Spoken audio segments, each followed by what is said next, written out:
বন্ধুরা, আজকে বড়া দিয়ে পেঁপের তরকারি করবো। পেঁপে এগুলো সব সেদ্ধ করে রেখেছি, আলু পেঁপে মশলাটা বেটে রেখেছি, এই যে ছোলার ডালটাকে বেটে রেখেছি মিক্সিতে। এই বড়া এবার তুলবো। আর এখানে দুধটা ফুটিয়ে রাখছি, দই পাতবো। ঠিক আছে বন্ধুরা, আমার দইটা দেখবে কি সুন্দর হয়, একদম দোকানও ফেল। আর ইন্ডাকশানে ভাত বসিয়ে দিচ্ছি। আজ এই যে ইন্ডাকশানে ভাত, অল্প করে ভাত করবো আজকে, যেহেতু দুর্গা অষ্টমী আছে, বাসন্তী পূজার মানে দুর্গা অষ্টমী, তো ওখান থেকে ভোগ পাবো ঠাকুরের, তাই একবারে রাতের তরকারিটা করে রাখছি। আজকে এই রান্না, আর কিছু রান্না করবো না, ভাতটা করে রাখলাম।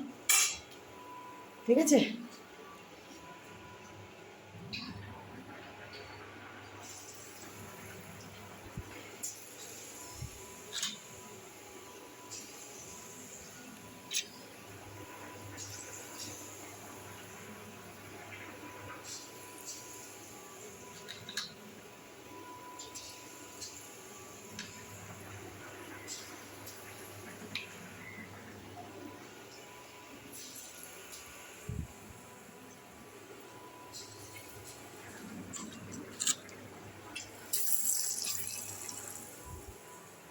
ঠিক আছে, বাই।